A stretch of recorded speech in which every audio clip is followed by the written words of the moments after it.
It's fine. It's fine. It's cool. All right. We good.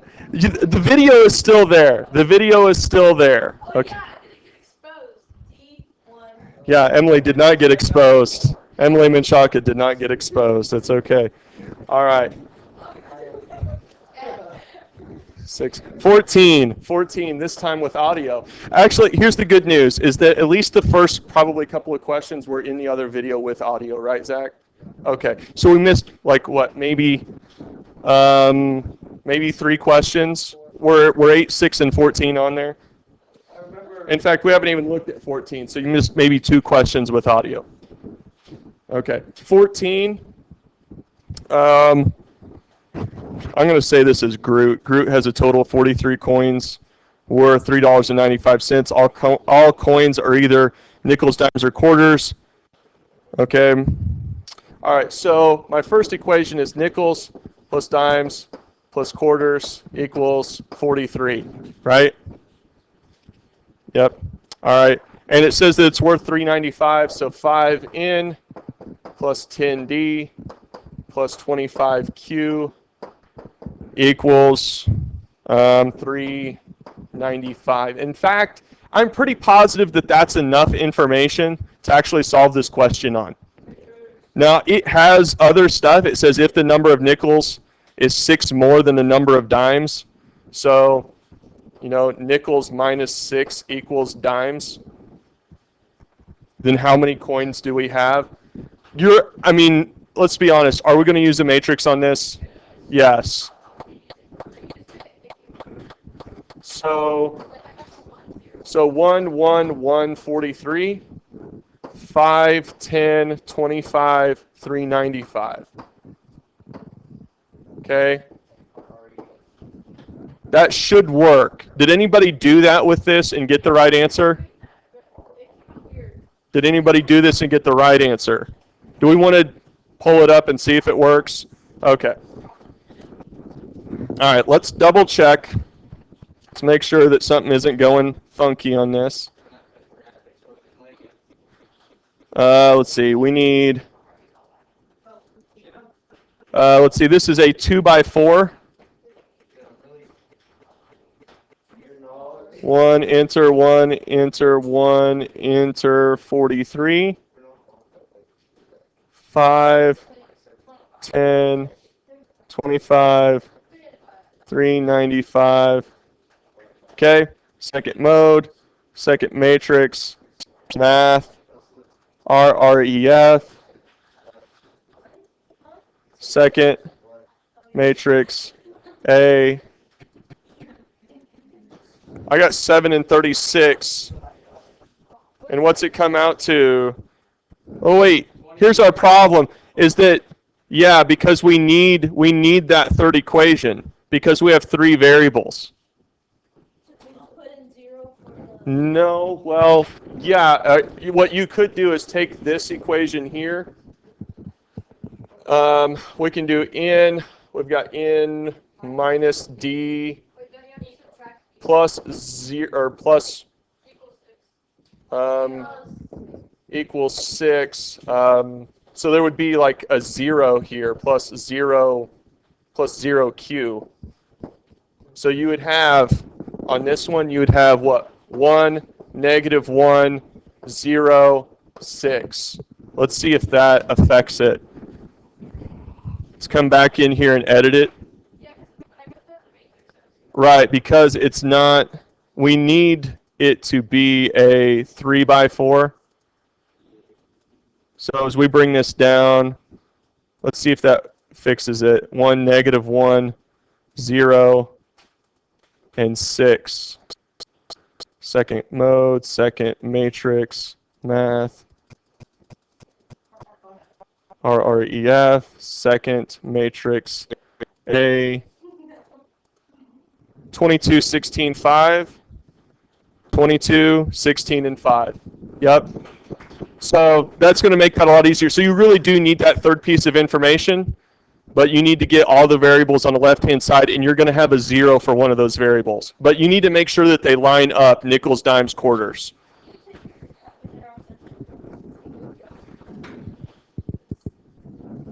Okay.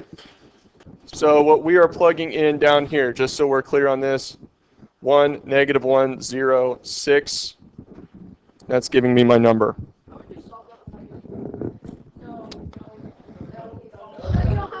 No, well, I would say no.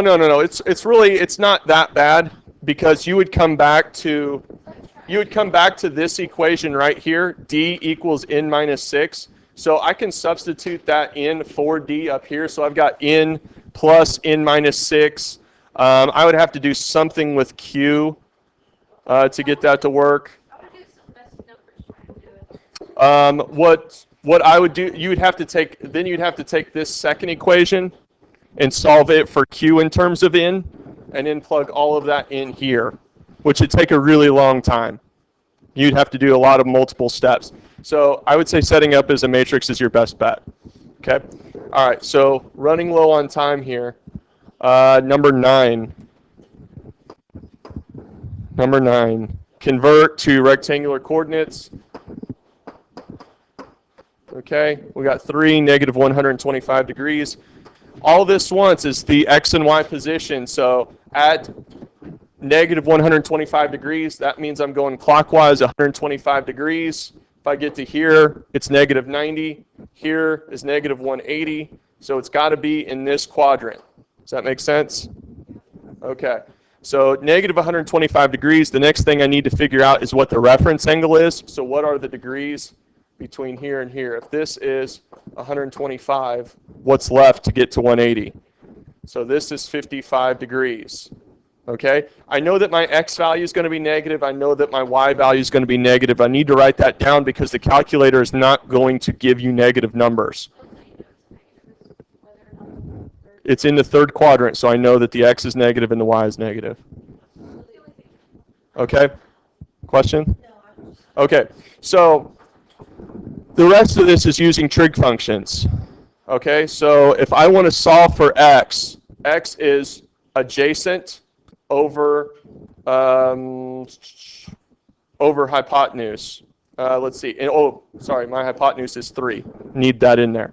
So it's going to use cosine.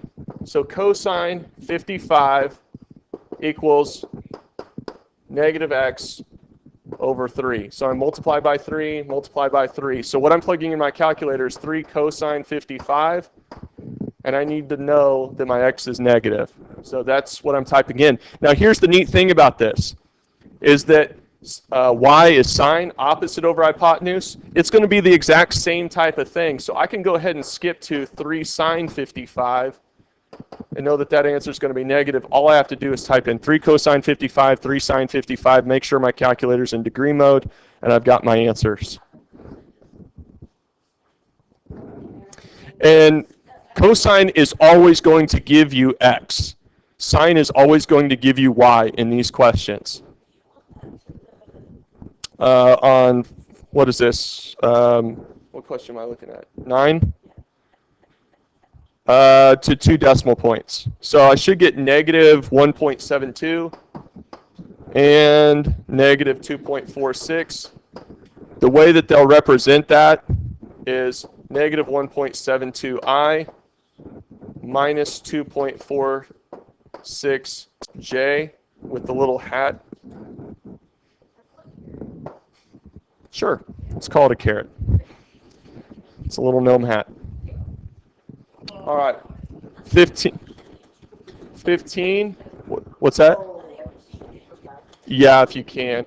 I mean, I probably won't count it wrong if you have the correct x and y values, okay? But that's the proper way to show it. 15 is a proof. Am I worried about the proof? Okay. All right, 17. Test is tomorrow. 17. Okay. Okay.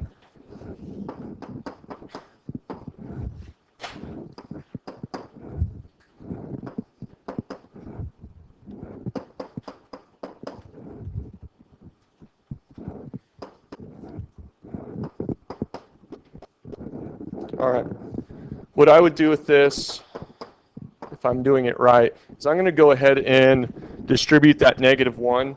So I got x to the negative first, y to the first, plus x to the first, y to the negative first.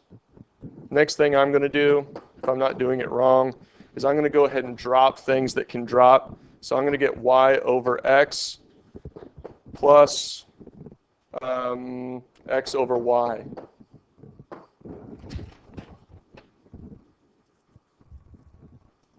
Okay. Let's see. So I've got two fractions here. What I would do, if I'm not doing it wrong, is I would multiply by y over y and x over x.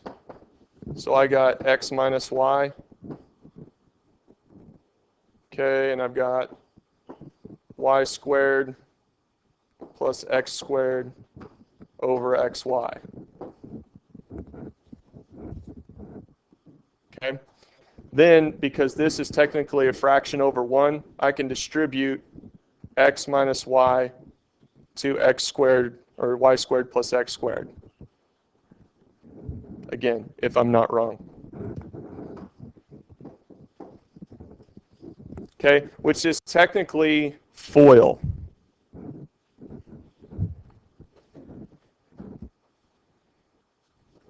This is different than how they're showing it.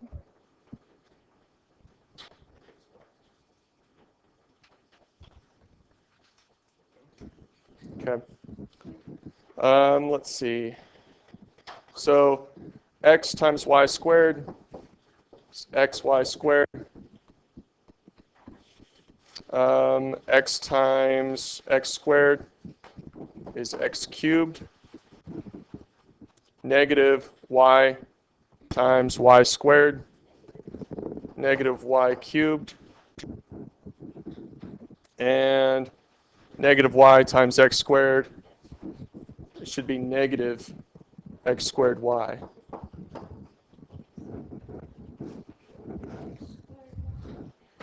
That's what I have.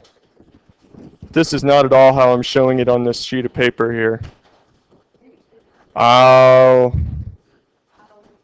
I think I see what's going on there. So, I may have to finish this video tonight, because I hate to leave you guys with just that. I may relook at that question.